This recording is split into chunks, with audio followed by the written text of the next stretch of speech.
Bonsoir et bienvenue à toutes et à tous. 90 minutes d'Eon Lonato, l'émission qui parle du championnat de première division togolaise est de retour. Et dans ce numéro, on ne va pas déroger à la règle non plus.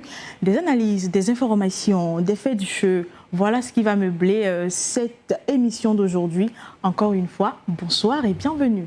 Toujours avec des invités qui partagent ce plateau, bien évidemment avec moi. Il est là, Jacques Cotor, bonsoir. Bonsoir Glory et bonsoir les téléspectateurs. Je fais un coucou spécial. Vous allez bien? Ça va, un coucou spécial à tout le staff de l'Étoile filante et au président Wilson Baoun. J'en étais sûre. Alors, juste à côté de Jacques Coton, on a Daryl Basinga Donaldo qui est avec nous. Bonsoir. Bonsoir Gloria, bonsoir à tous ceux qui nous suivent. C'est toujours un plaisir.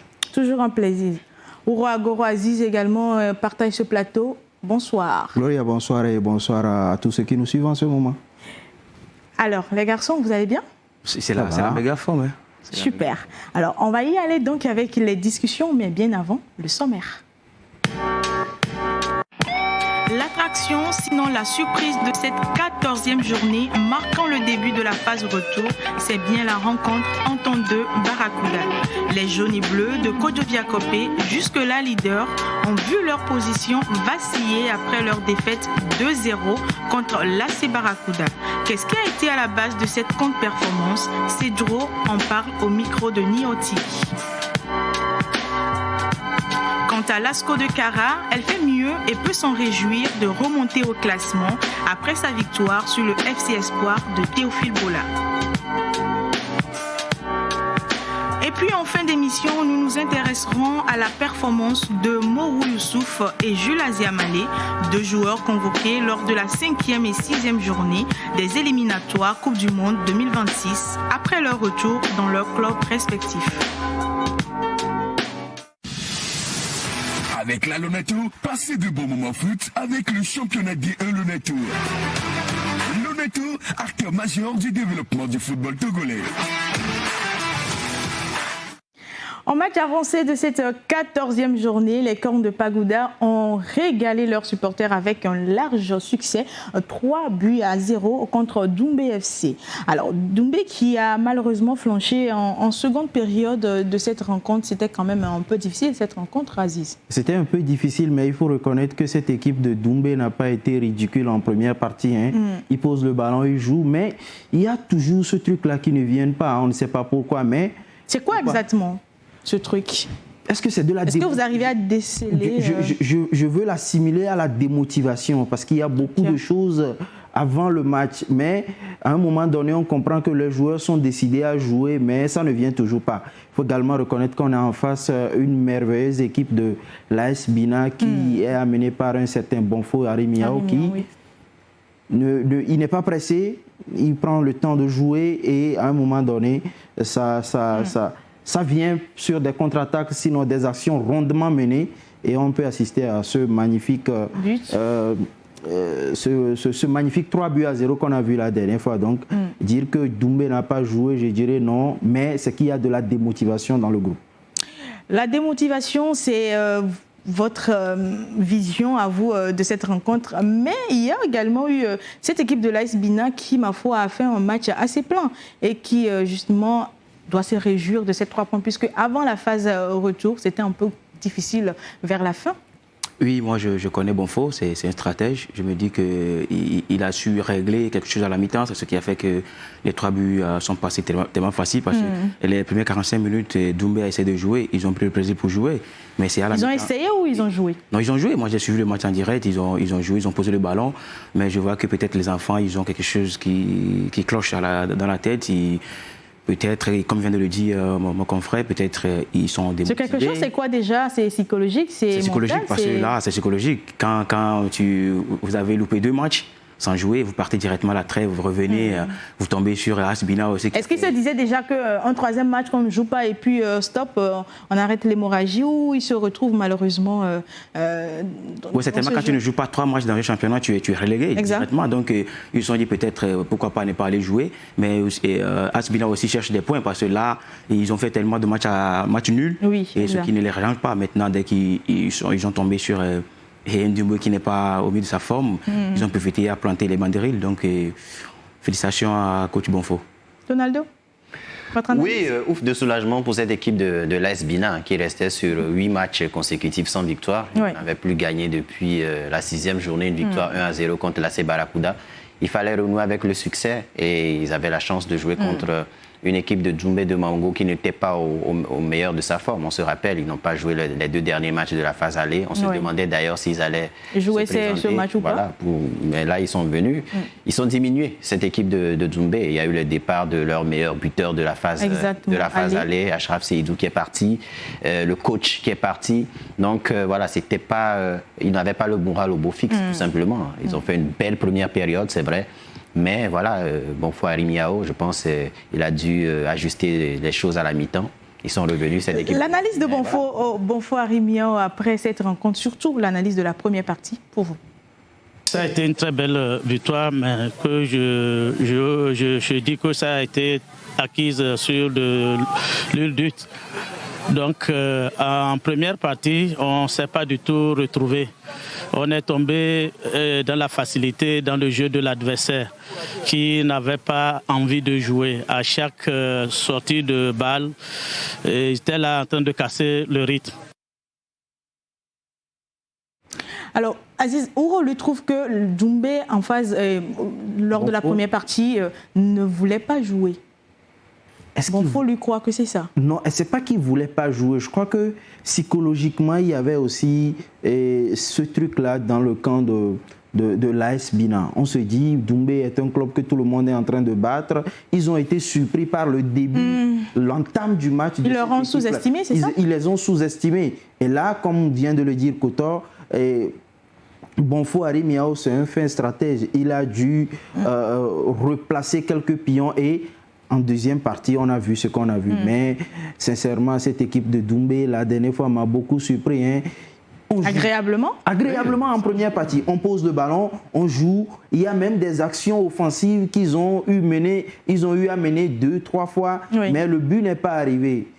À la pause, je ne sais pas ce qui est monté dans la tête des joueurs, mais il faut reconnaître que... Il a fait également l'analyse de sa seconde partie. Qu'est-ce qui a marché finalement pour avoir les 3 points et marquer les 3 buts? On écoute une fois encore Bonfo. On a compris aussi que ceux qui étaient en train d'animer et la zone d'animation vers la zone de finition, il fallait les remplacer. Et je crois que c'est des changements réussis. Et le but de déclic aussi, on le cherchait depuis la première partie. Et quand nous avons pu marquer le premier but, le reste des 2 buts sont venus très facilement. Je crois quand même que ça fait plaisir pour un démarrage. Kotor, est-ce que vous vous alignez avec l'analyse de Bonfo? Oui, je viens de le dire, qu'il a ajusté juste au vestiaire, il a su directement que... Assez intelligent. Oui, assez intelligent. Il a vu que automatiquement la finition n'est pas bonne. Et il parlait de quelque chose de tellement intéressant. Il dit, celui qui anime, le playmaker, le free player, il n'arrive pas à distiller les bons ballons au finisseur. Donc là, il a ajusté et ça a marché. Et je rebondis, si vous me le permettez, je rebondis directement sur ce qu'il avait dit que les joueurs de Doumbé n'ont pas cherché à jouer. Non, c'est que c'est pratiquement les joueurs de Bina qui ont sous-estimé l'équipe de Doumbé. Donc c'est tellement une proie facile à broyer. Et là, ils ont joué au petit trop. Que ceux-là, ils sont venus, ils ont pris le plaisir à jouer. C'est ce qui a dérangé l'équipe.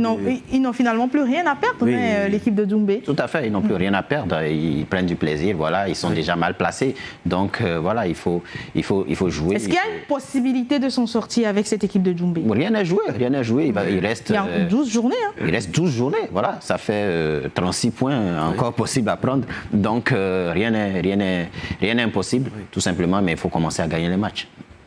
Vous trouvez? C'est vrai, rien n'est gagné d'avance. Il y a 36 points. C'est vrai que mathématiquement ou bien techniquement, ça sera très compliqué pour Doumbé d'aller chercher les 36 points. Peut-être avec 5 victoires d'affilée, ça peut booster. Quand vous voyez les différences de points entre toutes les équipes, c'est très serré. C'est très serré. Donc, c'est encore jouable pour eux. Alors, comment le nouvel coach de Doumbé de Mango, Ganiou Fousseni, explique cette défaite de cette rencontre? On va l'écouter aussi. Je pense qu'au fait, dans l'ensemble, vraiment, rien n'a marché. Vous savez, on a tenu quand même 45 minutes. Mais au retour, je ne sais pas, on dirait si c'est la fatigue. Parce que nous venons de prendre quand même le club lundi juste. Donc nous avons fait les séances. Il faut dire que nous avons fait 4 de lundi jusqu'à jeudi qu'on a essayé de travailler. Donc on est là. D'abord même, l'attaque est presque inexistante. L'attaque est presque inexistante, donc le milieu également, parce qu'on n'a pas un milieu offensif également. Donc nous allons retirer, nous allons commencer par travailler. On va travailler ardemment et on verra. Nous allons essayer de voir surtout au niveau de l'attaque comme au niveau du milieu pour que prochainement ça puisse aller. Attaque inexistante, il y a le milieu, ça ne va pas. Ça veut dire que ça va être dur dans cette course. Moi, je suis d'accord avec lui, parce que quand tu perds ton meilleur attireur, le finisseur, la gâchette, tu le perds au détriment de l'ASK qui est tout proche de toi.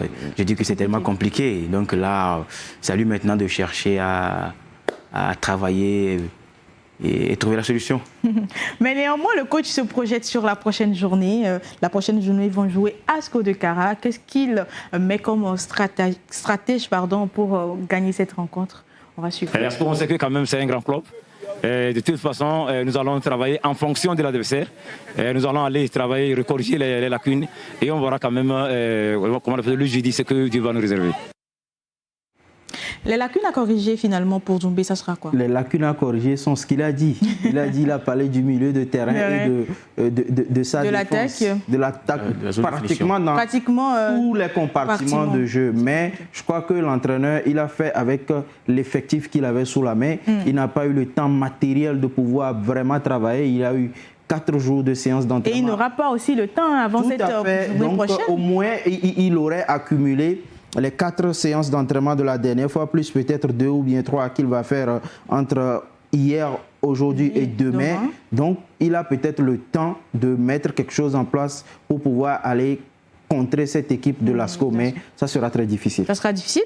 Ce sera super difficile. Ça va être difficile. Déjà, oui, il faut régler tous ces problèmes-là, mais il faut régler également les problèmes dans la tête des joueurs. C'est compliqué, la situation dans laquelle Doumbé se trouve. Il y a beaucoup de choses à régler. Est-ce qu'il aura le temps? C'est pas sûr déjà avec tous les joueurs qu'ils ont perdus là entre la saison dernière et cette trêve-là. C'est compliqué. Ces joueurs n'ont pas été remplacés, tout simplement. Donc l'effectif a diminué. Ça va être compliqué, mais voilà, on croise les doigts pour cette équipe de Doumbé. On espère et on croise les doigts pour qu'ils puissent gagner cette rencontre, sinon pour évoluer un tout petit peu dans le classement. Autre rencontre, Unisport Gomido. Gomido en déplacement à Sokodé a tenu en échec Unisport de Kouloundé. Aucun but ne sera enregistré dans cette rencontre. Notre confrère Joachim Soko nous fait ici le film de cette rencontre. Pas de buts entre les Showboys de Kwalimé et les académiciens de Kouloundé, marquant donc cette journée de la phase retour de ce championnat. Et une première partie légèrement dominée par les Showboys de Kwalimé, mais stérile en but. Unisport a tenté quelques occasions, mais rien n'a changé au marqueur. La deuxième partie était à l'image de la première, mais avec une nouvelle intention plus précise de la part de Kouloundé. Et là, ce sont des occasions également vendagées de part et d'autre. Les changements apportés de part et d'autre ne donneront rien au marqueur. La plus nette occasion est venue de Unisport, où sur un travail personnel de Rafik Urobori, Uro Apowassiou n'a pas trouvé le cadre de la tête. Ainsi donc pour cette journée, 0 pour Unisport, 0 pour Gomido. C'est le sport donc qui a sanctionné cette journée. Pourtant, c'était un choc avec beaucoup d'ambition, cette rencontre. C'était finalement la rencontre qui était un peu au haut du tableau de cette journée. Et les résultats, est-ce que les résultats des deux clubs vous satisfait finalement dans cette rencontre? On pouvait s'attendre à un match équilibré parce que c'était une rencontre entre la meilleure attaque de ce championnat qui était Unisport et la meilleure équipe à l'extérieur qui était Gomido de Kwalimé. Donc voilà, on s'attendait à un match équilibré, mais pas un 0-0 parce que voilà, c'est des équipes qui ont l'habitude de marquer, surtout Unisport de Sokodé. Mais voilà, c'est un match qui a... Et les deux équipes aussi, ensemble, ils ont l'habitude d'avoir un match assez tout feu, tout flamme. Oui, exactement. Malheureusement, cette équipe, aucune des deux équipes n'a réussi à marquer. On a vu cette grosse occasion pour Unisport qui aurait pu remporter ce match-là. Mais voilà, Gomido de Kwalimé a tenu. Voilà, ça fait 9 matchs consécutifs sans défaite pour Gomido de Kwalimé, qui ne perd plus mais qui ne gagne pas non plus. Et donc qui n'avance pas au classement malheureusement. Il faut qu'ils commencent à gagner des matchs. Unisport, pareil, ça fait 5 matchs qu'ils n'ont plus gagné en D1 Lonato. Voilà, le retour sur terre. Pourtant, ils étaient en tout cas juste à côté de Entente pour peut-être reprendre cette première place de ce championnat, mais malheureusement, ça n'a pas été fait. Qu'est-ce que vous trouvez comme difficulté ou négativité dans cette rencontre de l'équipe de Unisport? En tout cas, dans le camp de Unisport, je crois que ils n'ont pas su se créer des occasions. Dans ce match parce qu'il y avait en face une équipe de Gomido qui sait très bien voyager. Avec Abalo Dossé, c'est tellement difficile et il faut reconnaître également que ce match-là a été un match à distance entre deux fins stratèges, Abalo Dossé et Bodi Taorawe, des entraîneurs que je trouve sur le plan national qui font du très bon boulot. Et maintenant, aller prendre un point sur le terrain de Unisport, cette équipe de Unisport il y a de cela 4 ou 5 ans, qui n'ont jamais été ni trop forts ni trop faibles. Ils sont toujours au juste milieu. Ils ont une équipe joueuse. Mais maintenant, il va falloir que ça fait, comme l'a dit mon confrère, ça fait 9 matchs sans gagner pour Gomido. Alors qu'à l'heure où nous sommes, c'est les points qui comptent. C'est la course au point. Il faut aller chercher ces 3 points chaque journée. Et la course au point finalement aussi pour Urobody. Suivons d'abord son intervention après la rencontre. Je ne suis pas satisfait parce que je voulais les 3 points. J'avais besoin de 3 points. Je ne l'ai pas eu, je ne peux pas être content. Je serai obligé de doubler d'efforts pour que je puisse aller prendre le prochain match les 3 points. Il voulait les 3 points, mais il ne les a pas eu. Qu'est-ce qui n'a pas marché pour ne pas avoir les 3 points? Oui, c'est la finition. C'est la finition. On avait eu... Regardez l'action là. Regardez l'action. Là où il devait peut-être... Cette action était presque parfaite. Ouais, je suis sûr certain qu'à la fin du match, il va appeler le jeune homme, il va lui dire que mais jeune homme, on remet le ballon là où ça vient. Exactement. Il va certainement le dire. Tu mets le ballon là où ça vient. C'est la meilleure définition. Donc... vivement qu'il trouve la clé. Finalement, il a droit de ne pas être satisfait de cette rencontre, Urobody. Oui, il a droit de ne pas être satisfait du résultat du match. Mais je le disais tout à l'heure, c'est un fin stratège. Mais son seul problème, c'est au niveau de son speech. Mais là, il va falloir revoir ça avec la cellule de communication. Vous trouvez que ça ne passe pas avec les joueurs? Ça ne passe pas véritablement. Ça ne passe pas véritablement parce que... quand vous voyez Unisport jouer, vous sentez qu'il y a quelqu'un derrière qui tient les manettes, qui essaie de faire un bon boulot. Mais des fois, il y a toujours ces petits couacs-là qui font qu'ils n'arrivent pas à prendre les 3 points. Comme Kotor vient de le dire, ce genre d'action-là, c'est simple. Vous mettez le ballon dans le côté opposé. Et parce que le gardien venait pour fermer de ce côté, vous le mettez au côté opposé et vous marquez tranquillement votre but. Mais il faut, comme je le disais, il faut remarquer que dans ce match-là, il n'y a pas véritablement eu d'action de but. Vraiment pas d'occasion. Même pour Gomido, finalement. Oui, même pour Gomido. Voilà, on est tombé sur 2 équipes avec 2 entraîneurs qui sont de grands stratèges. Voilà, tactiquement, ça s'est joué sur le plan tactique. Voilà. Et Gomido, c'est l'une des meilleures défenses de ce championnat avec Mourou Youssouf dans les buts. Donc voilà, ça a fermé. Ça a fermé et voilà. La meilleure attaque du championnat n'a pas réussi à malheureusement battre voilà, l'une des meilleures défenses de ce championnat. Voilà, tout simplement. Alors, Abalo Dossé aussi donne son avis après cette rencontre, histoire de l'écouter tout de suite, on va y aller. Oui, c'est vrai que c'était un bon match, il n'y avait pas de doute. Nous, notre intention, c'est de venir prendre les 3 points parce qu'on prend les matchs 1-1, tous les matchs pour nous, maintenant, c'est à gagner. Bon, il y a eu beaucoup d'occasions pour tuer le match, mais on ne l'a pas fait. C'est la première fois, on repart avec 3 points, c'est déjà un bon point de point. Pour Abalo, c'est un bon point de point. Oui, quand tu voyages dans ce championnat à la phase retour, il fallait chercher au moins 1 point au minimum pour revenir à la maison. Là, tous les points maintenant sont comptables. Donc, félicitations à lui d'arracher les 1 point. Super. Et Gomido aussi, la prochaine journée, ils vont jouer face à l'Entente 2. Abalo exprime sa volonté pour cette prochaine journée. On a joué contre Unisport qui est le 2e au classement, mais nous on va jouer contre le 1er. Je crois que comme on dit les 2 joueurs, sur les 2 matchs qui arrivent, il faut prendre minimum 4 points. Donc le prochain match, il faut faire tout pour prendre les 3 points pour pouvoir encore progresser au classement. Je suis sûr, comme je leur dis, si on ne fait pas, et si on ne gagne pas, il ne faut pas qu'on perde, parce que les points sont très très chers dans cette période-là. Abalo qui pensait jouer avec le premier va finalement jouer avec le deuxième parce qu'il a perdu sa place. Mais est-ce que ça donne une autre motivation à Abalo de se dire, tiens, si il a pu être battu par l'avant-dernier au classement, on pourra toutefois avoir les 3 points? Ça donne une grande motivation à Abalo de Serres parce que ça va faire un 3e match pour cette équipe de l'Entente 2 qui a perdu. Exactement, ils ont perdu le dernier match de la phase aller. Le premier match de la phase retour, ils perdent sur le même score, 2-0, ce qui veut dire que quelque part, il y a une défense qui flotte. Donc je crois que Abalo de Serres va vouloir surfer sur cette défense-là pour aller mettre un truc c'est-à-dire une armada offensive pour aller chercher rapidement les buts dans ce match. Parce qu'il ne faut pas oublier aussi que...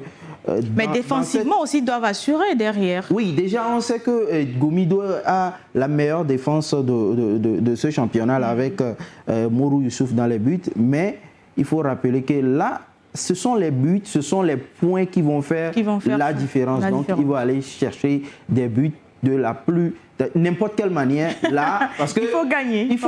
Il faut gagner parce que c'est très serré dans le classement. Très serré. Oui, si vous me le permettez, jouer Gomido à la phase retour dans chaque saison, c'est tellement compliqué. À la phase retour. J'ai l'impression que l'Étoile filante a déjà peur de Gomido. Non, on n'a jamais peur. Okay, on n'a jamais peur. C'est juste pour vous taquiner. Donc, ça revient maintenant au coach de l'Entente de faire de très très bons discours, de rentrer dans la tête des joueurs, de leur dire qu'on vient de perdre 2 matchs, nous étions leaders, maintenant on n'a plus de la pression maintenant. Ouais. Donc c'est à nous maintenant d'aller chercher... Justement, on va parler de cette équipe de l'Entente 2 qui était champion lors de l'intersaison et qui commence de la plus mauvaise des manières la phase de retour du championnat. Les jaunes et bleus de Côte-de-Viacopé ont été cueillis à froid par l'avant-dernier du classement, 2-0. C'était le même score également en février en mars avec leur dernier match. Mais aussi, on a retrouvé l'AC Barracuda qui, on a envie de dire, qui renaît de ses cendres. AC Barracuda qui remet vraiment de ses cendres. Et il faut rappeler que ce match-là a été joué au milieu de terrain. Parce que comme on le dit, le malheur des uns fait le bonheur des autres. Il y a l'équipe de l'Entente qui a perdu César Soumé au milieu de terrain, le sage, le Rodri de cette équipe-là qui n'a pas joué, alors qu'en face, on voit Wadja Lantam qui retrouve Sadio Bruno au milieu avec Isaac Monglo, le néo-épervier, qui ont tout simplement bouffé. Et avec une belle attaque aussi. Hein. Une très belle attaque. Je crois qu'il y a des jeunes qu'ils ont recrutés, qui sont amenés par IRL Justin. Ils ont eu tellement d'occasions dans le match. S'ils devaient vraiment être réalistes, ils pouvaient marquer jusqu'à 5-0. Maintenant, il faut dire également que Wadja Lantam est en train de retrouver tous ses sens et il a dit à la fin du match, je crois qu'on va l'écouter, rien n'est encore joué et je crois félicitations à lui. Je crois qu'il doit rester sur cette lancée-là pour pouvoir se maintenir dans ce championnat national de football de première division. C'est vrai qu'on a vu le jeu de l'AC Barracuda assez homogène, assez très bon jeu, surtout en seconde période. Avez-vous décelé également que cette équipe avait une force finalement dans cette rencontre? Moi, en aucun moment, je ne joue jamais de Wadja. C'est un très très bon coach, je le connais. Donc moi, j'ai suivi leur dernière séance avant le match face à cette équipe de l'Entente 2. La dernière séance qu'ils ont fait, j'étais là, j'ai suivi le match et la séance, je dis, le gars, il est en train d'abattre quelque chose d'énorme. Donc je me dis que l'Entente sera encore une fois surpris. Et là, c'est confirmé, ils ont gagné l'Entente 2. Donc je me dis que cette équipe de Barracuda commence à mettre la pression sur... et les équipes sont juste devant lui. Maintenant, c'est à cette dernière équipe maintenant de chercher maintenant à remonter très très vite dans le classement. Wadja, c'est vrai, vous êtes en train de le dire, c'est un très bon coach, mais qu'est-ce qu'il a pu dire à ses joueurs pour s'accaparer des 3 points de la rencontre? On va tout suivre. On a fait une phase aller catastrophique, pour ne pas dire décevante. Donc cette phase de retour, il fallait coûte que coûte commencer avec une victoire. Et c'était le mot d'ordre, c'était la clé de ce match. Même si ça a tardé un peu à venir, je pense qu'on est actuellement sur une voie où on ne doit pas dormir sous nos lauriers quand même. C'est continuer de travailler. Donaldo. Oui, très content pour Wadja Lantam. Enfin, la mayonnaise est en train de prendre. Et on espère qu'on n'écrit pas trop vite. Oui, on espère. En tout cas, ils ont bien commencé cette seconde phase. Il fallait absolument pour recoller. Parce que là, ils sont toujours relégables malgré cette victoire-là. Mais voilà, ils ont fait des recrutements, ils ont ajusté deux, trois trucs. Et là, ça commence à marcher. Voilà, ils ont une bonne équipe, ils ont de bons joueurs. Hein, avec Larry Louis Canfit, buteur et passeur dans ce match. Larry qui a fait un match assez plein. Exceptionnel. On a Yélé Justin, Aziz en a parlé, il y a Isaac Mongolo, le néo-épervier. Ils ont de bons joueurs. Voilà, la mayonnaise commence à prendre. On espère qu'ils vont surfer sur cette belle victoire face aux leaders pour pouvoir poursuivre sur cette lancée-là. Parce que le championnat est long, il reste encore beaucoup de matchs. Oui. Et il faut continuer. Les matchs vont se jouer tous les 3 jours. C'est compliqué aussi. Ça va être compliqué. Il est bien vrai que l'Entente 2 a perdu cette rencontre, certes, mais on a aussi vu des absences, des blessés. On a l'impression que la profondeur de banc, c'est une difficulté vraiment pour l'Entente 2. Oui, le championnat togolais, c'est rude, c'est physique. Donc, je me dis qu'à chaque trêve, il fallait que tous les staffs se démènent pour essayer de recruter de très bons joueurs, étoffer leur effectif et pour s'épargner de ces genres de trucs. Parce que là, ça va jouer, comme vient de le dire Donaldo, ça va jouer chaque 3 jours. Hein. C'est marathon. Maintenant, c'est difficile. Il y a les déplacements, il y a les matchs à domicile. Il faut savoir récupérer, savoir jouer. Ça demande maintenant un effectif tellement pléthorique pour essayer de compenser à ce genre de problèmes. Oui, mais ce n'est pas une excuse pour l'Entente 2. Je pense qu'en début de saison, ils ont fait beaucoup de recrutements. Ils ont beaucoup de joueurs. Je pense que c'est une des équipes qui a fait le plus tourner lors de la première phase de ce championnat-là. Oui. Donc, voilà, il faut vite se ressaisir. Ça fait 2 matchs qu'ils n'ont pas marqué. Ils ont perdu surtout. Voilà, ils ont perdu 2 fois 4 buts en 2 matchs. Il faut rapidement se ressaisir parce que voilà, le championnat va très vite. 2 défaites consécutives. S'ils enchaînent une 3e, ça peut faire très mal. Ouais, l'analyse. Quand vous écoutiez le coach, il parle du profondeur du banc. Hein, quand vous écoutez le coach. Exactement. Ne vous inquiétez pas, chers messieurs. On va y revenir. Mais avant, on va écouter Cedro lui-même. C'est lui le premier acteur de ce match-là. On va l'écouter et on va voir ce qu'il a à nous dire. Le match d'aujourd'hui, je pense que c'est un match piège. Quand vous jouez le haut du tableau et vous jouez contre une équipe, c'est souvent des matchs pièges. On a eu les occasions en première période, on a pu faire la différence. Parce qu'on a raté en début de période, ils ont pris le jeu en leur compte. Parce que surtout sur leur côté droit, ça nous a compliqué la vie. Parce que c'est là où on a pêché. On a tenté de revenir, mais ça a été difficile. Ça fait partie du match. On a tiré, je pense, les erreurs de ce match. Cedro nous parle de piège du leader, mais avant, où également il a parlé, il a révélé un autre aspect aussi qui a accéléré sa défaite dans cette interview. On l'écoute. Je dis souvent que nous, on n'a pas de profondeur de banc. On a un effectif très limité. Donc, on a 3 titulaires qui ne sont pas là. Donc, parce que ça aussi, ça a joué. Ceux qui sont là, on a essayé de faire ce qu'on peut faire. On n'a pas de profondeur de banc. On a des moyens limités. On a un effectif limité. On fait avec les moyens de banc. Les attaquants, on n'en a pas trouvé.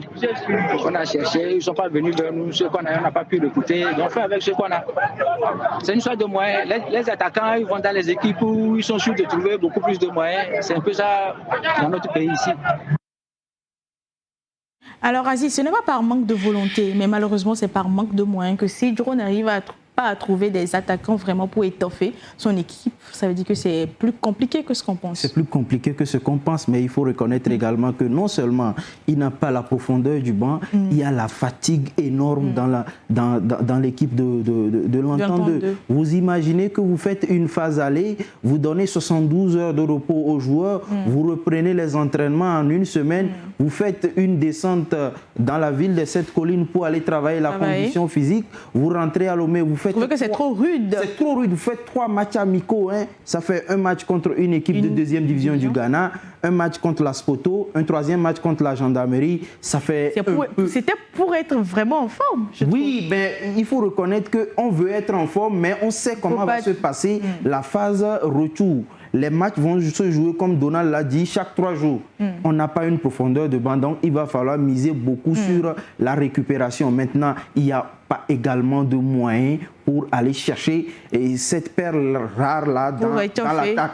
Donc, cela répond au fait qu'en début de championnat, Cedro disait qu'ils sont là pour jouer le maintien. Ça le maintien en haut du tableau. Justement, mais la manière dont ça a commencé là, vous risquez que ça soit en bas du classement?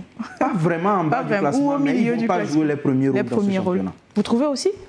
Non, mais j'aimerais juste demander à mon collègue de faire redescendre la pression. Il se met la pression tout seul.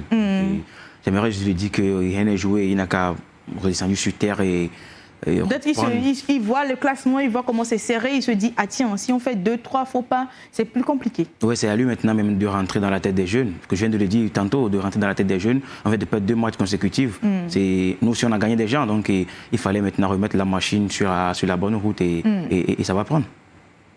En fait, si tu permets, Gloria, ce que Kotor dit, je suis d'accord, mais c'est que en fait, je pense que l'entraîneur il est conscient de la situation dans laquelle il se trouve. Quand vous prenez tous les matchs gagnés de l'Entente au cours de la première phase du championnat, soit c'est 1-0, soit c'est 2-1. C'était très léger. C'était très limite. Donc ce qui veut dire qu'on n'a vraiment pas une attaque qui va aller chercher et ce qui va faire la différence, qui est notamment les buts. J'ai l'impression que finalement, le joueur qui est parti là, il finalement les manque à l'Entente 2. Il y a tous les buts de l'Entente au cours de la phase aller ont été marqués par des ailiers. Soit c'est Akondo Hassan, soit c'est César Soumé, ou soit encore Noukafou Victor qui joue le rôle de 10 qui se promène parce que c'est dans ça qu'il est plus à l'aise. Donc il n'y a véritablement pas un attaquant de pointe sur qui... Est-ce que c'est un véritable problème à vraiment vérifier et à chercher? Il faut vraiment travailler parce que cette seconde phase sera très compliquée pour toutes les équipes. D'accord. Alors la prochaine journée de Barracuda, quelle stratégie va adopter le coach face à Gbolesou des Lacs? Suivant. On prend match par match, on va essayer. Tous les matchs aussi ne se ressemblent pas. Mercredi, on reçoit Gbolesou et ça ne serait pas pareil. C'est une autre équipe, donc on va se préparer et essayer de faire un résultat. Maintenant, quel est concrètement le projet? Quel projet? C'est le maintien ou essayer d'évoluer encore plus. Maintien en haut du tableau écoutez, rien n'est encore joué. Rien n'est encore joué dans ce championnat, même si le premier a 23 et les autres se suivent avec 18, 19, 20. Donc vous voyez que toutefois chacun peut rattraper l'autre. Donc on est là, on va prendre match par match et puis essayer de faire bon. Oui, contre Gbolesou, qu'est-ce que vous attendez concrètement? Encore une victoire pas de défaite quand même. Pas de défaite quand même. Vous avez des entrées? Écoutez, ils sont des hommes, on est des hommes. Donc, quelle arme on va pas aller tirer au Kalachnikov. Pas d'armes, ils vont seulement jouer avec les 2 pieds comme l'adversaire, donc finalement c'est jouable. C'est jouable pour cette équipe de l'AC Barracuda. Voilà, je pense que s'ils veulent sortir de cette zone rouge là, il faut enchaîner et ils ont la possibilité de le faire. Ils ont joué contre une équipe qui n'a plus gagné depuis 6 matchs, voilà, qui est sur une mauvaise passe. Donc voilà, ils ont cette possibilité là d'enchaîner, ils vont jouer à domicile. Donc, mais c'est aussi le revers de la médaille où Gbolesou va se dire tiens, il est temps d'avoir une nouvelle victoire. Tout à fait. Donc ça va être un match assez intéressant entre deux bons coachs. Wadja Lantam qui va affronter Noutougien. Ça va être un match tactique, un match que je vous invite à suivre d'ailleurs. Super, merci. Alors, 7e avec 18 points avant son opposition face à Espoir de Zio. Asco de Kara réussit à s'accaparer des 3 points de la rencontre sur un score de 2-1. Alors, l'ambition de se relancer dans la course a permis au Kondona finalement de reprendre les 3 points dans cette rencontre. Des 3 points qui étaient très nécessaires. Il faut d'abord saluer les nouvelles recrues parce que les 2 nouvelles recrues ont marqué. Je veux bien parler de Napo Songhai et de Sama Halimou. Donc maintenant, je crois que Asco de Kara a un grand avantage. Les 5 prochains matchs de l'Asco de Kara seront joués à domicile. Parce que le prochain match sera contre Doumbé qui reçoit à Evala Stadium à Kara. Oui. Le prochain match, ils vont recevoir également à Kara. Donc, cette victoire-là venait à point nommé. Maintenant, il va falloir à tête reposée que Lambert Yao Amani puisse trouver la meilleure composition parce qu'il a de très bons joueurs, des jeunes qui sont très rapides, qui vont vite. Donc, il va falloir être très inspiré pour trouver la meilleure composition pour aller gagner les 4 prochains matchs. Et comme on le dit dans ce championnat, quand vous avez 4 victoires d'affilée, c'est que vous remontez très haut. Ça veut dire que finalement, ASCO a toutes les forces possibles pour pouvoir remonter dans ce classement. Oui, comme il vient de le dire, jouer 4 matchs à domicile, c'est tout bénef. Là, tu engranges les 12 points et tu vas... Mais ça ne sera pas aussi évident. Non, rien n'est gagné d'avance. Oui. Ce championnat togolais, tu joues même à domicile, c'est tout un problème. Si, par exemple, les Golossou, il a fait un match c'est un match nul qu'il a fait à la maison. 0-0 face à CDFA Kounou. Donc, ça dit qu'il n'y a même plus maintenant la loi à domicile. Toutes les équipes se valent et tous les entraîneurs se battent. Alors, revenons dans cette rencontre. La force de ASCO de Kara dans cette rencontre, c'était quoi? Ça a été les coups de pied arrêtés. Ils ont marqué 2 buts sur corner. Ils ont un bon passeur, le meilleur du championnat, Bodé Abdoul Sabour. Et voilà, il a envoyé deux bons ballons de la surface. Il y a eu 2 buts. Ils ont profité de ça et de leur solidité. Malheureusement, le FC Espoir de Zion n'a pas réussi à inquiéter cette équipe-là. Cette équipe d'espoir qui prend énormément de buts, on l'a vu encore. Malheureusement. Ça fait 4 clean sheets, que 4 clean sheets cette saison pour le FC Espoir de Zion qui encaisse souvent. Et voilà, ça n'a pas manqué encore une fois dans ce match. Ils ont encore pris des buts. Et voilà, cette équipe d'ASCO qui revient bien. Ils reviennent à 2 points du leader. Et Jacques Pekemsi le disait lors des précédentes éditions que les gros allaient revenir. Je ne sais pas de qui il parle, mais voilà. On constate que les gros sont en train de revenir. Que vous ne saviez pas. Oui, merci. Voilà. Gloria, si tu permets, l'une des qualités de cette équipe de l'ASCO de Kara, c'est la charnière défensive. Alors, on va faire quelque chose. Avant de vous laisser revenir sur votre analyse à vous, on va d'abord écouter Amani, et puis on revient, et puis je vous remets la parole. C'est bon? Ok. C'est parti. C'était un match très difficile, un match de reprise devant un adversaire très athlétique.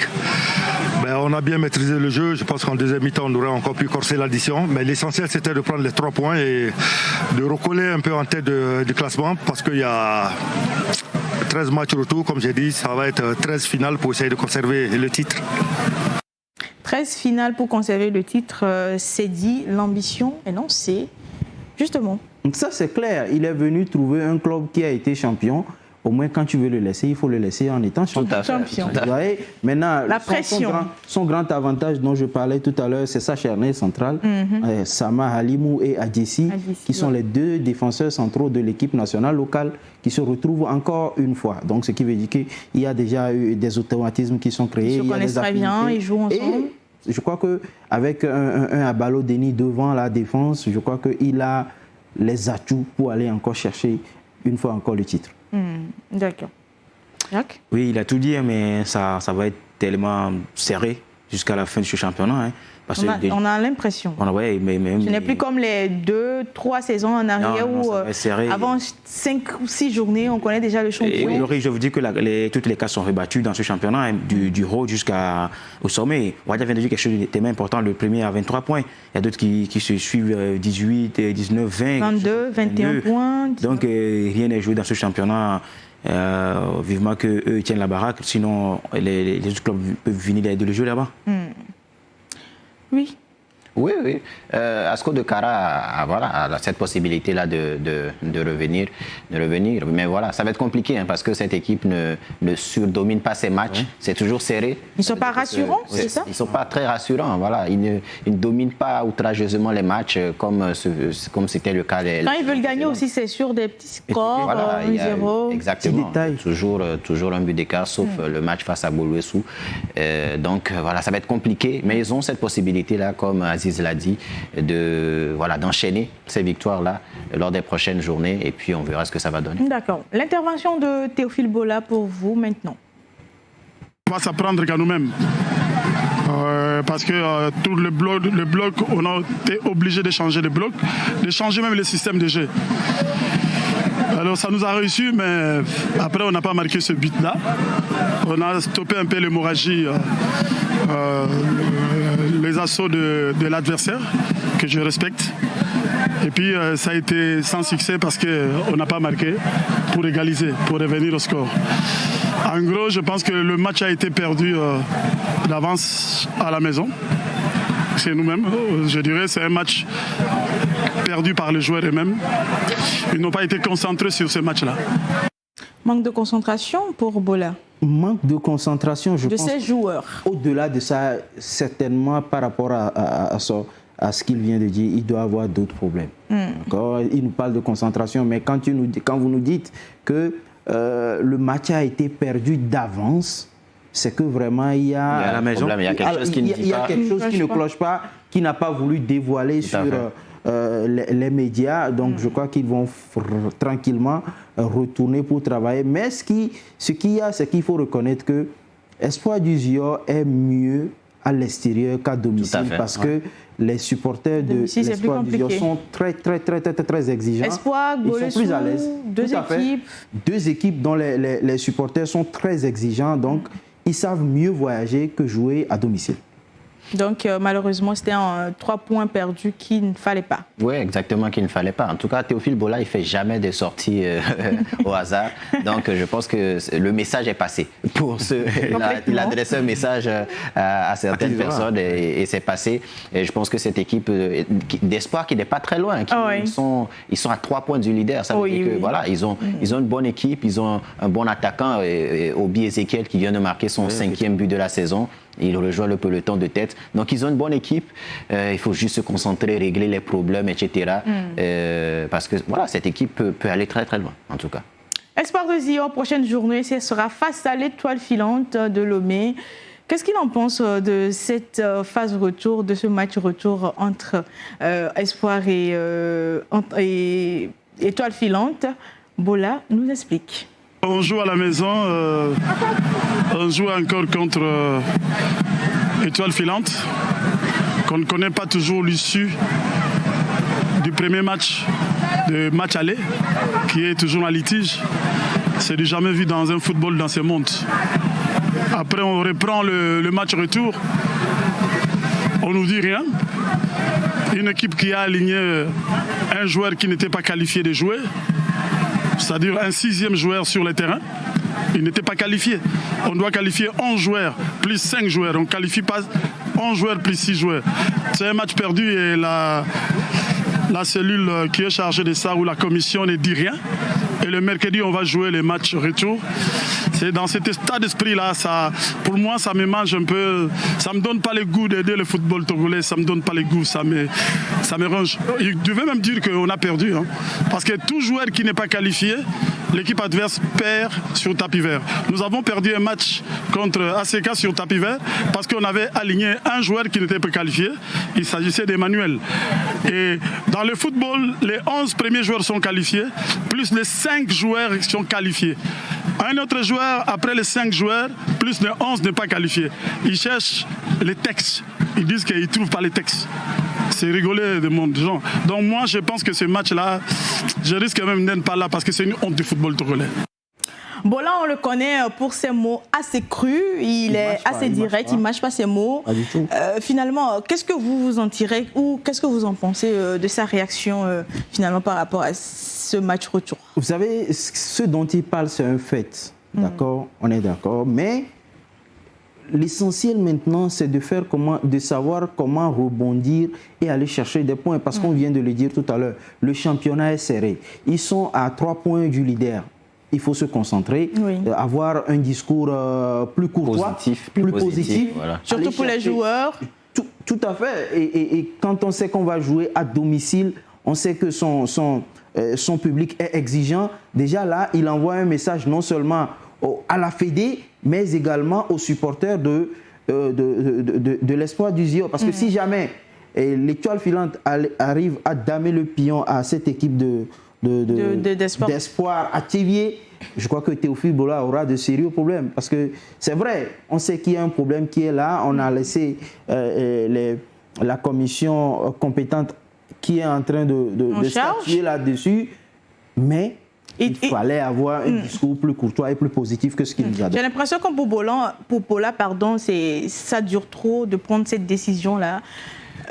finalement. Oui, il a quelque part raison parce que voilà, la phase retour a commencé. Je pense que tous les litiges de la phase aller auraient déjà dû être réglés. Voilà. Maintenant, une fois que ça s'est dit, encore une fois, comme Aziz l'a dit, il faut avoir un discours positif parce que voilà, là, il est en train de mettre l'huile sur le feu. C'est-à-dire qu'on connaît les supporters de Chelsea, si ça se passe mal, on ne sait pas ce qui peut se passer. Donc voilà, il faut avoir un discours positif. Mais encore une fois, il a l'habitude de passer des messages. Encore une fois, il a passé son message voilà, à la fédération. On espère que voilà, ce litige-là, où voilà, les décisions seront vite prises et que tout va bien se passer au cours de ce match retour-là.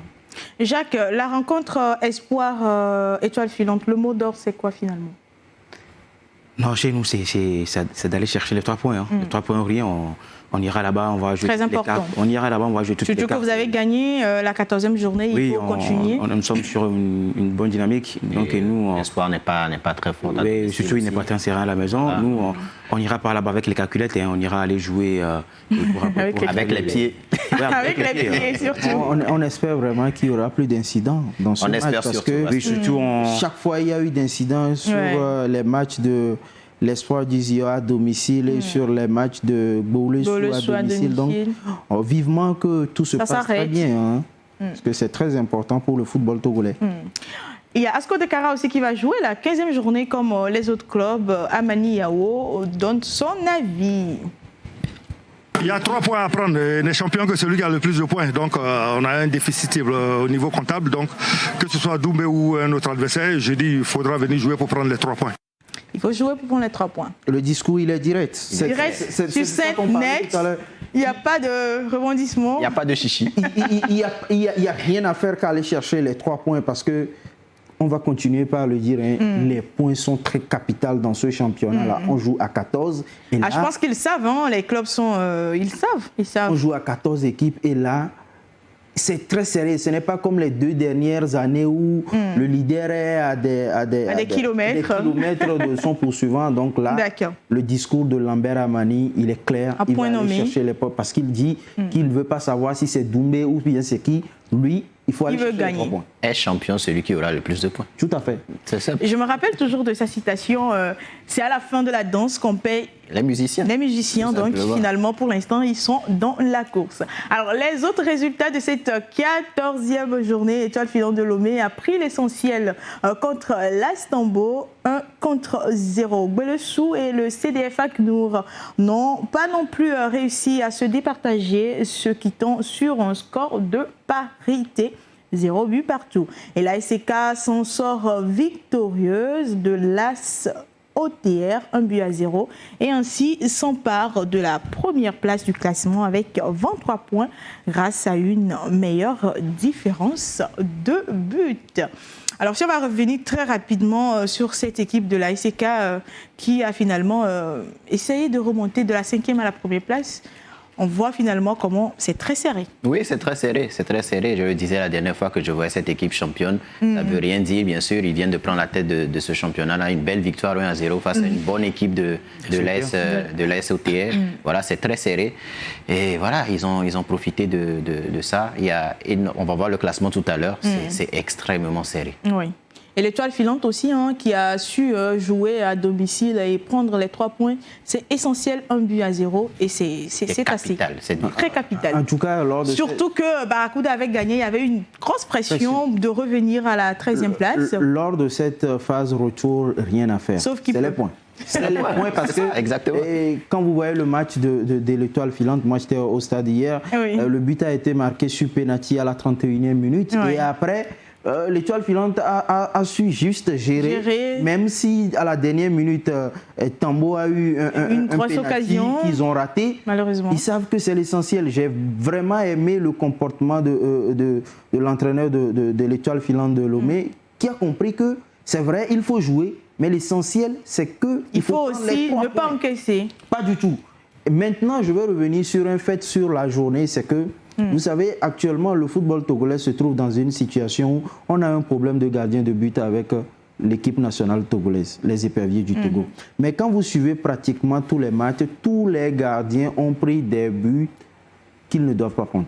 Malheureusement. C'est-à-dire que quand vous prenez le match de l'AC Barracuda contre l'Entente, pareil, des erreurs de gardien qui m'ont donné beaucoup à réfléchir. Vous prenez les 2 buts de Lascaux contre Espoir.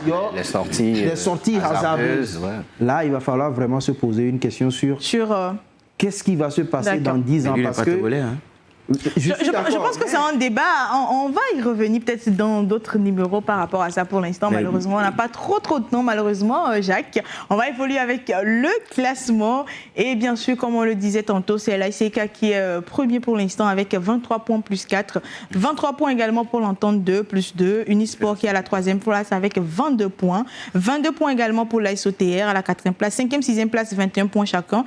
Espoir Gbolé sous 20 points chacun également à la 7e et à la 8e place. On retrouve Gomido 9e à la 10e place, Étoile Filante 17e place et enfin on retrouve malheureusement le CDF Akinou 14 points, AC Barracuda 13 points et puis Doumbé FC 8 points.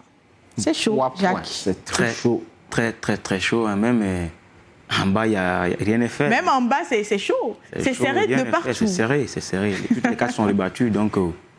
c'est compliqué. Très serré. Il n'y a que 3 points d'écart entre le premier et le 8e. Et le 8e, voilà. 6 points d'écart entre le premier et le 10e. Et le 10e, merci. Et même quand je prends le premier relégable, l'AC Barracuda, il n'y a que 10 points entre le premier et le premier relégable. C'est du jamais vu en D1 Lonato. En D1 Lonato.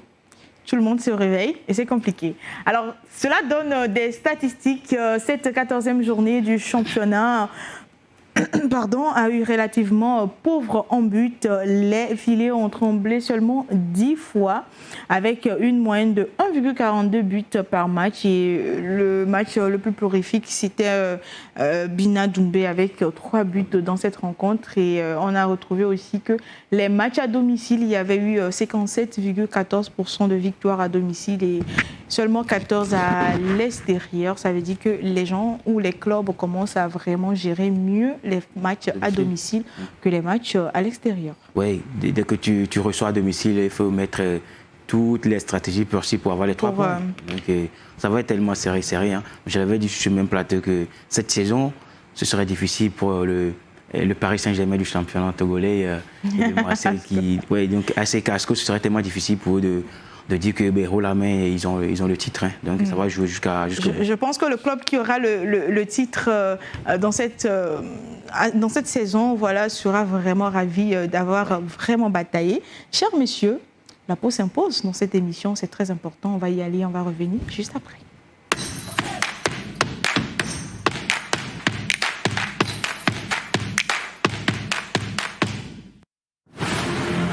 Au rendez-vous des athlètes fair-play s'invitent déception, passion, émotions diverses.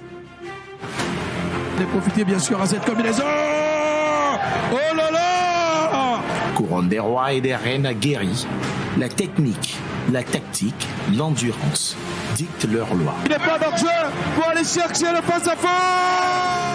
Nouvelle saison au relent d'une relance éprouvée. Le gabarit n'est pas toujours ami de la chance. D1 Lonato saison 2024-2025, c'est sur New World TV.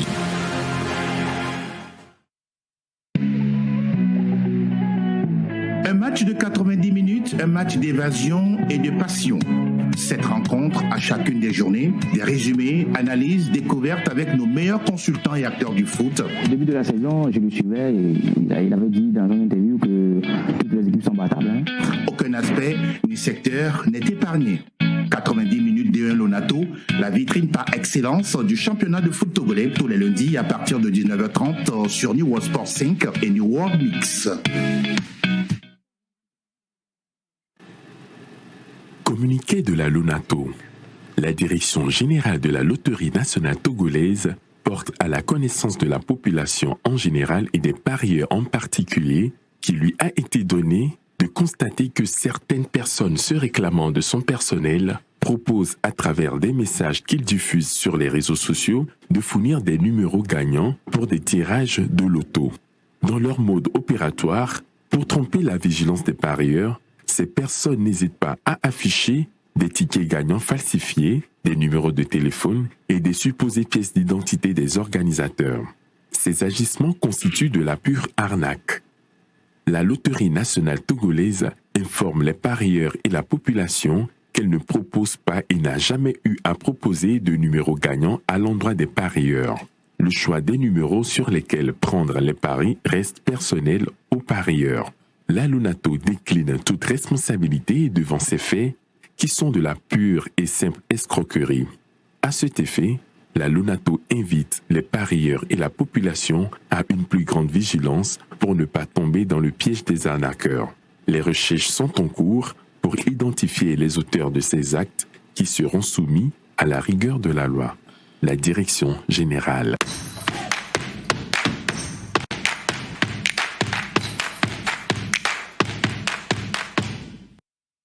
Nous sommes de retour dans ce studio et c'est la seconde partie de cette émission 90 minutes d'Eon Lonato, l'émission consacrée au championnat de première division. Et maintenant, on va parler d'un fait et c'est dans Fait de la journée.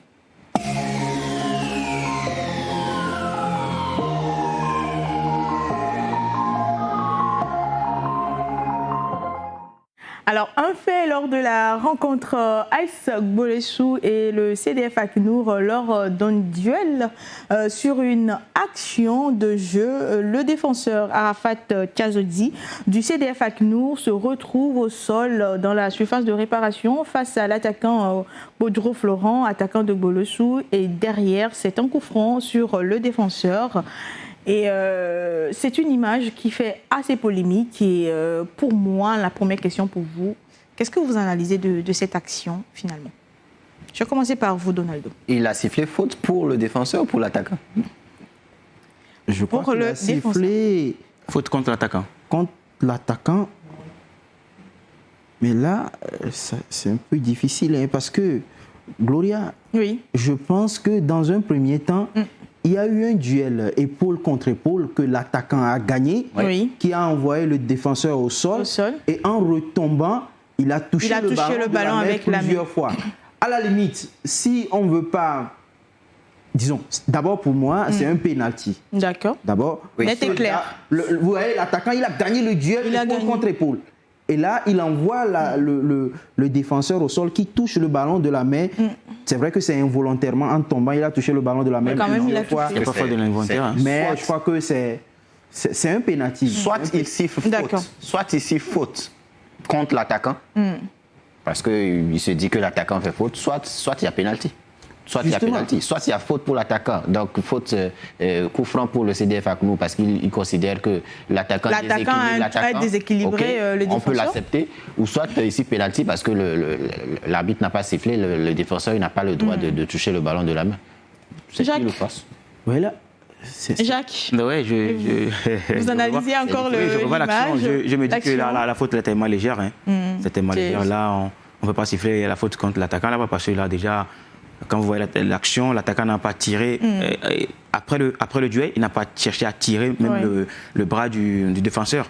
Donc là, le défenseur s'est écroulé lui-même. Il a perdu son appui.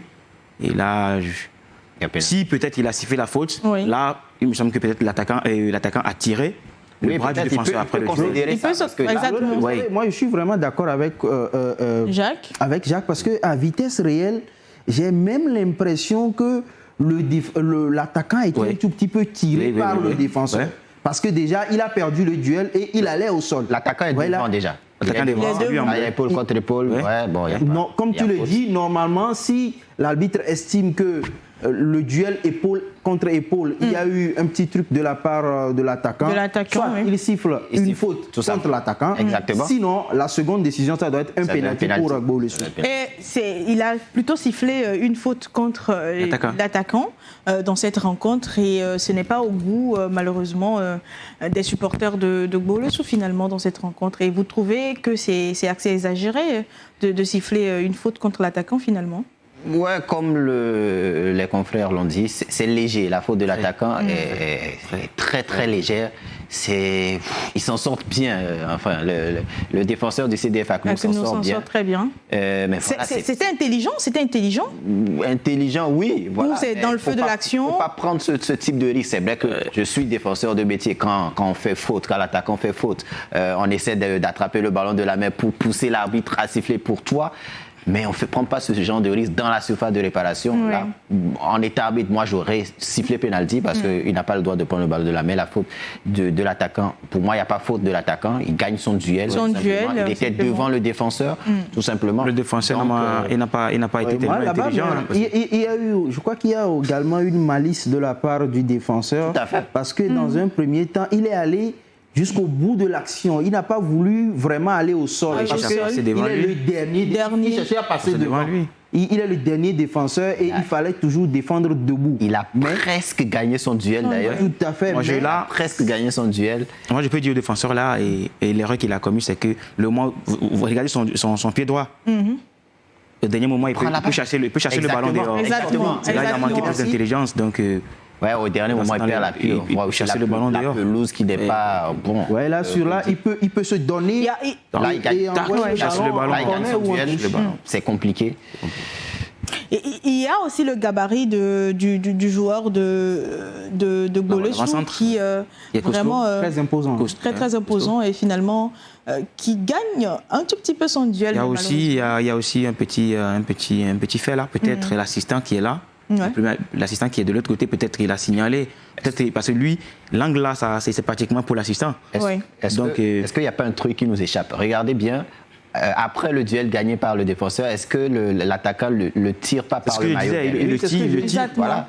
Donc, exactement, malheureusement. Voilà, là. Quand on voit son bras déjà au-dessous de bien sûr, et je pense que c'est ce que l'arbitre siffle. Donc voilà, c'est très litigieux. C'est vrai, mais je crois que ce que Kotor dit est très important, parce que celui qui est mieux placé pour... c'est l'assistant qui est sur le côté droit, parce qu'il c'est sur son angle. Ouais. Sa décision nous aurait aiguillé pour voir réellement... C'est pas si dans le match... L'arbitre central l'a consulté avant de prendre la décision, ou bien ils se sont parlé dans les oreillettes, on ne sait pas. Et malheureusement pour Gbolessou, ça n'a pas été un penalty. Et heureusement pour le CDF Aknour, ils n'ont pas aussi eu un penalty contre eux. Et ça n'a pas malheureusement été au goût des supporters de Gbolessou qui, malheureusement, à la fin de la rencontre, ont essayé de brutaliser un tout petit peu l'arbitre de la rencontre. Et c'était assez compliqué avec des images assez violentes. Qu'est-ce que vous imaginez ou qu'est-ce que vous voyez finalement avec ces genres d'images, surtout en D1 Lonato? C'est désolant, tout simplement. C'est des choses qu'on ne veut pas voir sur les pelouses. Voilà, c'est une action litigieuse, c'est vrai. C'est pile ou face, c'est-à-dire que là, l'arbitre ne prend pas une mauvaise décision. C'est-à-dire que oui, il peut avoir faute, tout simplement, mais il faut l'accepter, tout simplement. C'est pas la première fois qu'on voit ces images-là sur cette pelouse-là, malheureusement. Et c'est vraiment désolant. C'est des images qu'on ne veut pas voir sur les terrains, quelles que soient les décisions arbitrales. C'est vrai, c'est des humains. Voilà, on a pris plus de 5 minutes pour débattre sur ça. Ça veut dire qu'on n'est pas d'accord, tout simplement. Or, ce sont des décisions à prendre à l'instant T. Exactement, ils ont 2 secondes pour prendre leur décision. C'est pas facile. C'est vrai qu'il y a l'enjeu, etc. Mais ça, on veut plus voir ça sur les terrains, tout simplement. Mais moi, j'aimerais juste m'adresser au groupe de supporters. Certainement, ils ont un président des supporters. Certainement. Donc, j'aimerais juste de régulariser ces genres de situations. De parler avec eux pour que ces genre de choses ne moi, j'interpelle. Regardez, il y a les enfants qui sont là-bas. Moi, j'interpelle même les autorités. C'est pas la première fois que ça arrive. Tout à fait. 1 ou 2 matchs à huis clos. Ça devient trop récurrent. À Ného, si ce n'est pas ne pas être d'accord avec une décision de l'arbitre, soit c'est ne pas être d'accord avec leur propre entraîneur. Moi, j'étais là-bas le match entre l'AS Tambo et Gbolessou, où Tchèque Bedema a voulu se faire lyncher par les supporters. Et la deuxième chose, à la fédération, mon deuxième message, c'est à la fédération. Il faut faire de telle sorte qu'à la fin des matchs, il ne faut pas permettre que les supporters envahissent rapidement le terrain. Il faut attendre que les forces de l'ordre accompagne les officiels du match dans les vestiaires avant de laisser mais ça aussi, c'est nos terrains, c'est nos stades, c'est nos terrains qui sont pas protégés. J'ai vu des forces de l'ordre là-bas, mais ça ne suffit pas. Nombreux, ils sont insuffisants. Même hier, dans votre match, à la pause, les officiels n'ont pas été accompagnés au vestiaire. Et on a vu les supporters qui traversent le terrain de l'autre côté, du connaît. Vers de l'autre côté, on traverse le terrain. Ça ne fait pas sérieux en fait. Ouais, il faut sanctionner. Il faut sanctionner. Je pense qu'un ou deux matchs à huis clos dans ce stade-là, ça peut essayer de... D'accord, des sanctions peut-être pour les supporters. Oui, tout simplement. Sinon. Voilà. Une chose est de prendre des décisions, de sanctionner, mais l'autre chose est de le faire appliquer. D'accord. Parce qu'ici, on nous a dit une fois qu'on a pris des décisions contre le stade de Tchévier où il fallait faire le tunnel, mais ça n'a jamais été fait. On continue par jouer. On a sanctionné 2 ou 3 supporters dont moi j'ai les noms que je connais physiquement, mais qui continuent pas à venir au stade. Donc, une chose est de prendre des décisions, mais une chose de savoir les appliquer aussi. L'applicabilité de ces genres de décisions. Merci Aziz. Merci Aziz. On va évoluer dans cette émission avec une autre rubrique, Doc de la semaine. La semaine, c'est maintenant.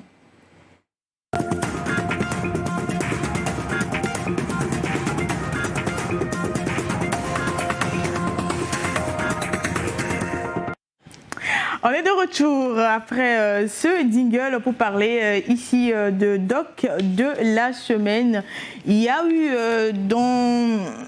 2 joueurs finalement qui ont été convoqués lors de la 5e et la 6e journée des éliminatoires Coupe du Monde 2026 également. On va en parler. Il y a eu 5 joueurs qui ont été convoqués, mais on va en parler effectivement de 2 joueurs. D'abord, on va évoquer Jules Aziamale, qui a été titularisé lors de la rencontre Togo-Mauritanie.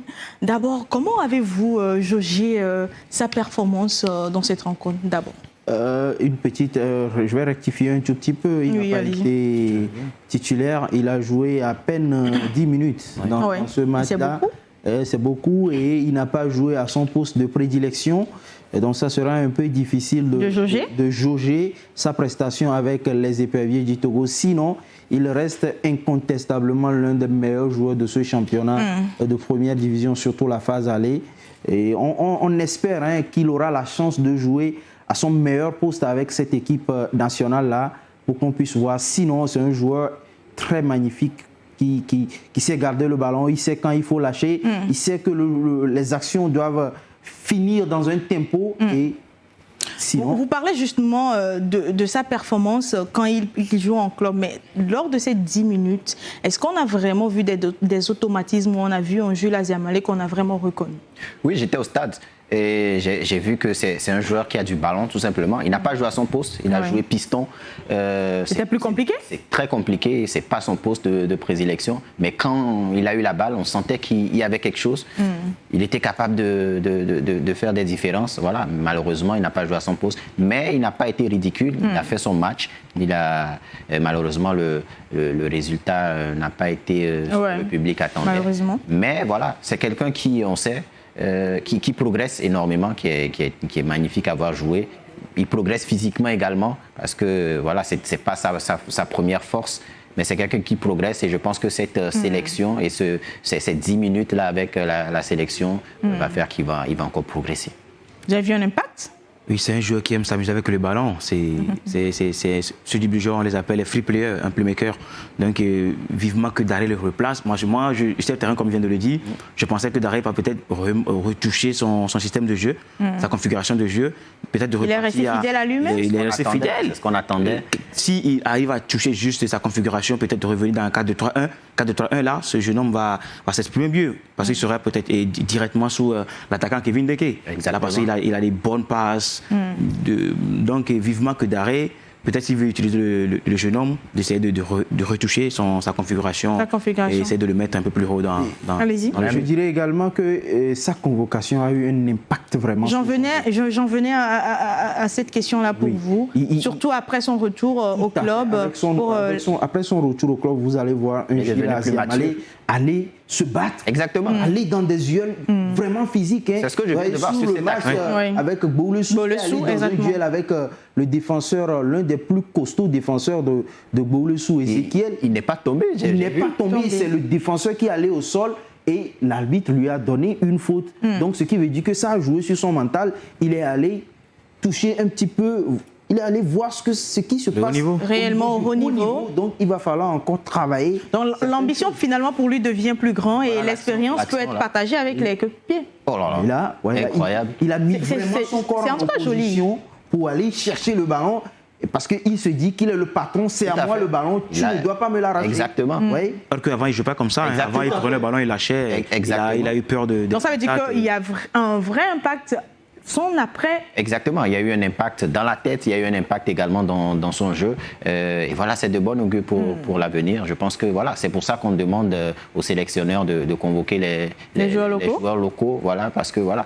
Il y en a plein chez nous. Par exemple, chez nous, il y a un certain Abu Thierry. Exactement. Qui joue pratiquement dans la même configuration, qui est plus mature que ce jeune homme. Vivement qu'il sillonne les terrains encore dans ce championnat à la phase retour et il va en trouver. Donc là, pour Jules Aziamale, une fois encore, il va falloir aller travailler un tout petit peu, le gabarit, le physique, pour qu'il puisse avoir, qu'il puisse être un tout petit peu imposant plus imposant que ce qu'il est pour l'instant. Tout à fait, au milieu de terrain, c'est la bagarre. D'accord. Alors, un autre joueur aussi convoqué, c'est bien Mourou Youssouf. Quelles sont les stratégies du joueur qui lui a fallu sa place dans la sélection pour la 5e fois? Joachim Soko nous fait ici un compte-rendu.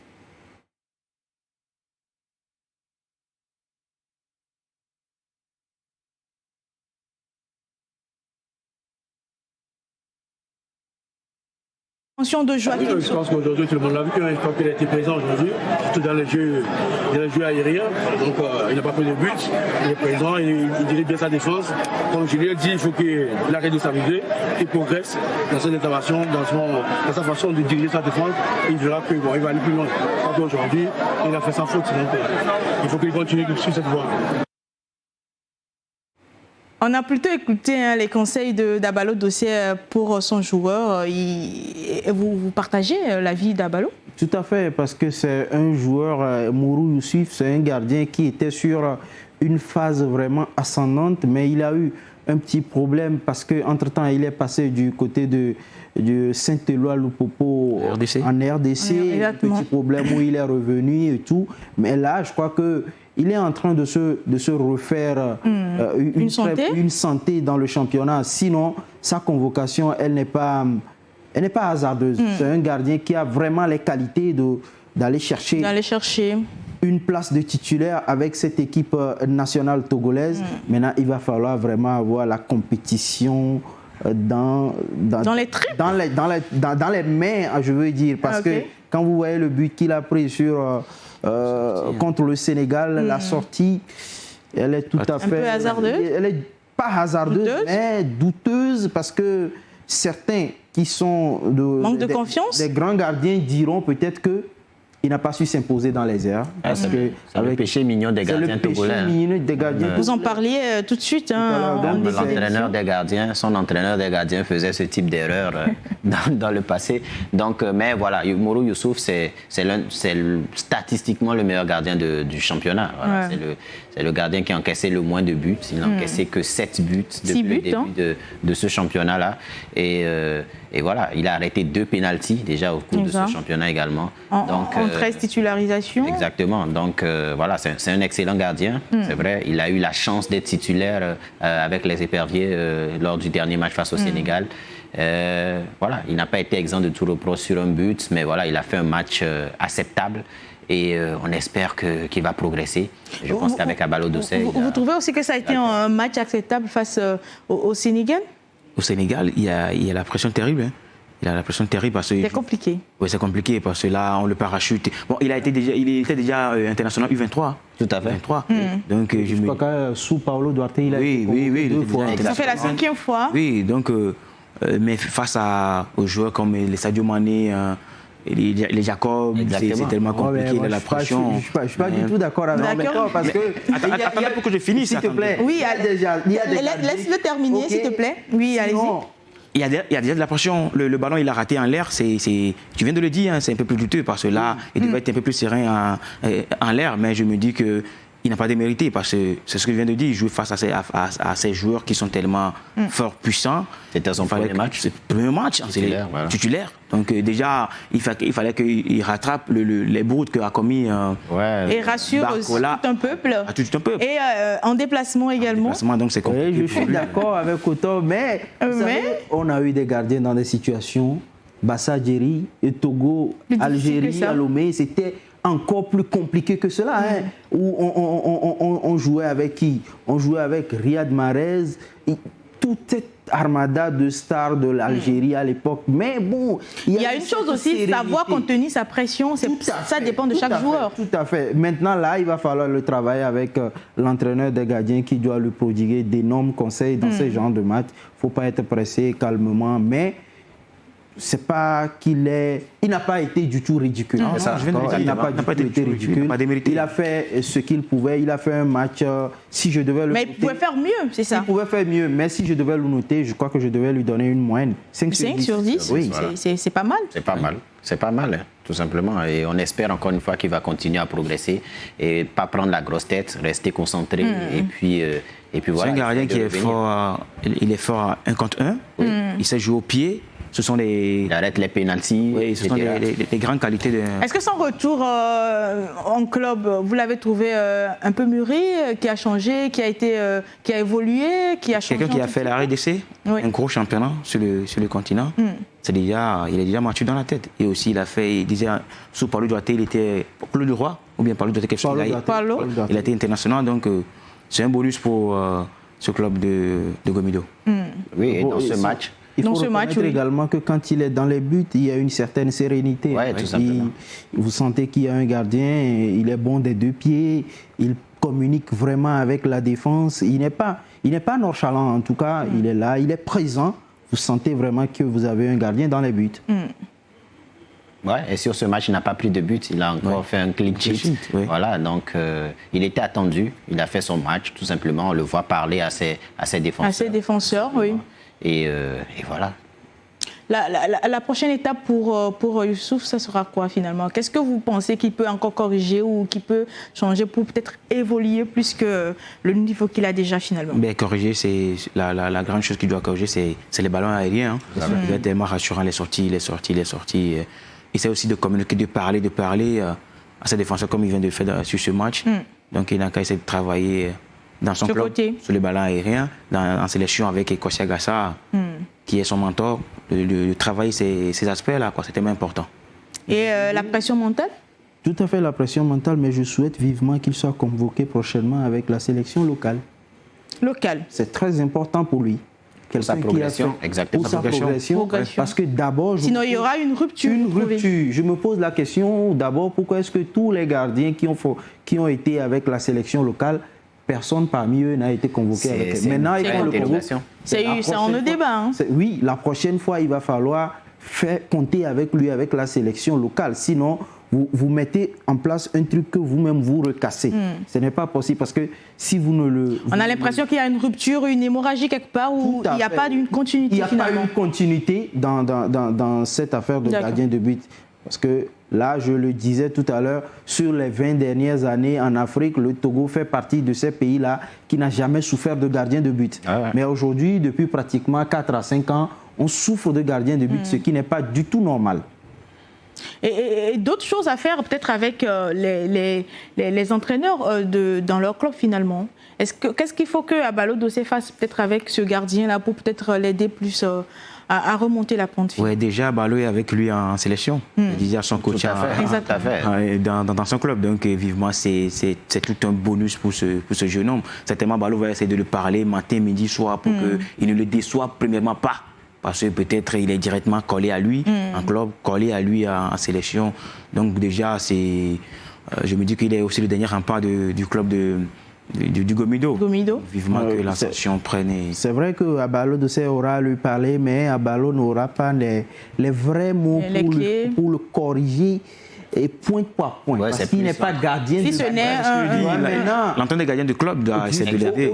Au niveau de l'entraîneur des gardiens du club, il faut des exercices spécifiques pour corriger des choses sur les joueurs ou bien sur le gardien de but. Maintenant, est-ce que nos entraîneurs de gardiens dans tout le championnat togolais ont cette maîtrise-là? Point d'interrogation. Mon frère, question tag. Et Glory et aussi, il fallait que le jeune, sa tête... Exactement. Sur les épaules. La tête sur les épaules. C'est le gros problème de nos footballeurs, les jeunes footballeurs actuellement au pays. Quand on te convoque tout de suite en sélection, tu deviens la star dans ton quartier. On espère. Tu n'aimerais plus écouter les entraîneurs, ce qui fait que ça casse. L'humilité précède la gloire, je pense qu'ils le savent tous. Et puis voilà, on va parler maintenant de la J15. La J15 qui va se jouer dans exactement 48 heures. Je parle bien sûr de mercredi. Il y aura assez de rencontres. Le CDF ACNUR va jouer l'ASCK, AS OTR l'AS Bina, Djoumbé Asco, FC Espoir Étoile Filante, Tambo Unisport, Gomido Entente 2, Barracuda, Bolesso. Quel match vous titille plus CDF ACNUR ASCK, ça va être un match intéressant. Ça va jouer entre deux équipes joueuses et on va voir si l'ASCK continue sur sa lancée, eux qui restent sur 2 victoires consécutives. Et il faut que l'ACNUR aussi puisse se réveiller à enclencher des victoires, c'est très important. Commence à gagner les matchs parce que oui, ils enchaînent les matchs nuls, mais il faut commencer à gagner parce que là, c'est Barracuda revient en force. Espoir Étoile Filante. Ah, je sais. Non, c'est par hasard que je vous donne ce match. Non, je sais. Oui, c'est un match, comme je viens de le dire. Je vais emprunter un petit mot de notre entraîneur, Samuel Kogalé. Il dit qu'on sortira comme un imbécile qui ne respecte rien pour aller casser la baraque. Donc, on ira de l'autre côté pour aller chercher le... Pardon, vous pouvez répéter, s'il vous plaît? Non, il ne va pas. Non, c'est bon. Théophile Bola a annoncé la couleur. J'ai hâte de voir ce c'est un match qui sera assez explosif. C'est un thème explosif. Parce que nous aussi, on a besoin de points pour se relancer. Oui. Donc, vivement que nos joueurs se reposent et pour qu'on puisse aller attaquer ce match là-bas au Dr Carlo de Thiellier. Quel match je vais vous donner? AS OTR, AS Bina. Parce que c'est une opposition entre 2 entraîneurs que j'aime beaucoup. 2 fins stratèges, Bonfou Arimiao et le Ghanéen de l'autre côté. Et je veux bien saluer le travail que le Ghanéen est en train de faire avec cette équipe de l'OTR. On prend des jeunes joueurs on fait un groupe dans lequel on injecte 2 ou 3 anciens, Mathieu Dautier, pour juste insuffler cette puissance-là aux jeunes, et puis voilà, ça roule. Ça circule, on n'a pas peur, on prend des risques. En face également, on a Bonfou Arimiao qui va vouloir renouer avec une seconde victoire. Donc je pense que ça sera un match très intéressant. J'espère qu'il n'y aura pas 0-0 parce que souvent dans ces matchs, quand c'est assez... il y a souvent 0-0, mais voilà, on espère que... Même quand vous prenez le match Barracuda à Bolossou, et un certain Wadia qui connaît déjà la maison. Oui, exactement. Il était l'ancien entraîneur de Bolossou. Donc, ils seront à domicile aussi. Donc, ça va jouer. Il y aura beaucoup de buts. C'est une journée impaire. Barracuda Bolossou. C'est une journée impaire. Non, vos statistiques. Et puis ensuite, ça va être mercredi, l'enchaînement des matchs. Il y aura beaucoup de buts. Franchement, vos statistiques des jours impairs, là, des fois, j'espère. Je pense qu'il y a aussi la fatigue qui est passée par là, dans tous les clubs. Si vous faites la moindre erreur, vous allez prendre beaucoup de buts. Exactement. Donc, ça sera très serré et très difficile pour tout le monde. Très serré, très difficile pour ces clubs-là qui vont se retrouver, mais la seule raison qu'ils ont, c'est d'avoir des victoires et d'encourager des points, parce que c'est très important dans ce championnat-là qui est assez serré. Sera champion celui qui aura le plus de points. Oui. Comme l'a dit Lambert Ramani. Donaldo, c'est tout pour cette émission de ce soir. Oui, ce fut un plaisir comme d'habitude. Merci pour l'invitation et bonne soirée à toutes et à tous. Plaisir partagé. Jacques Otto. Glory, plaisir et heureux de retrouver mes 2 confrères autour de moi et à la prochaine. Abdoulaziz Agoro. Gloria, merci pour l'invitation. C'était un plaisir. Merci à vous, chers messieurs, et merci aux téléspectateurs, ceux qui nous ont suivis depuis 19h30 minutes. On espère vous retrouver la semaine prochaine pour d'autres aventures. D'ici là, portez-vous bien. Bye. Avec la Lonato, passez de bons moments foot avec le championnat D1 Lonato. Lonato, acteur majeur du développement du football togolais.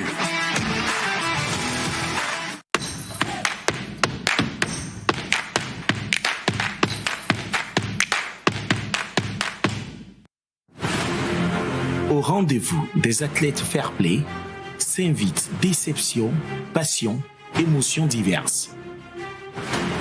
Et profitez bien sûr à cette combinaison. Oh là là! Couronne des rois et des reines aguerris, la technique, la tactique, l'endurance dictent leur loi. Il n'est pas d'enjeu pour aller chercher le face-à-fond. Nouvelle saison au relent d'une relance éprouvée. Le gabarit n'est pas toujours ami de la chance. Bien Lonato saison 2024-2025, c'est sur New World TV.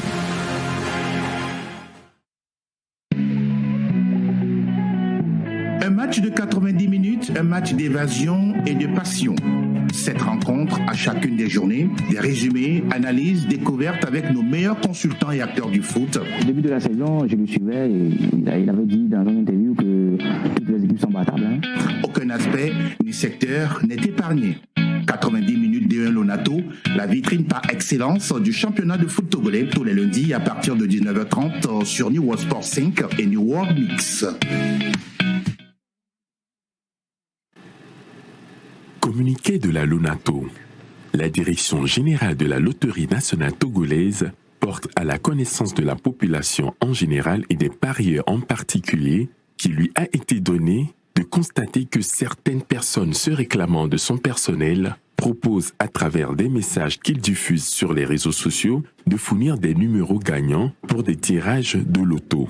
Dans leur mode opératoire, pour tromper la vigilance des parieurs, ces personnes n'hésitent pas à afficher des tickets gagnants falsifiés, des numéros de téléphone et des supposées pièces d'identité des organisateurs. Ces agissements constituent de la pure arnaque. La Loterie nationale togolaise informe les parieurs et la population qu'elle ne propose pas et n'a jamais eu à proposer de numéros gagnants à l'endroit des parieurs. Le choix des numéros sur lesquels prendre les paris reste personnel aux parieurs. La Lonato décline toute responsabilité devant ces faits qui sont de la pure et simple escroquerie. À cet effet, la Lonato invite les parieurs et la population à une plus grande vigilance pour ne pas tomber dans le piège des arnaqueurs. Les recherches sont en cours pour identifier les auteurs de ces actes qui seront soumis à la rigueur de la loi. La Direction générale.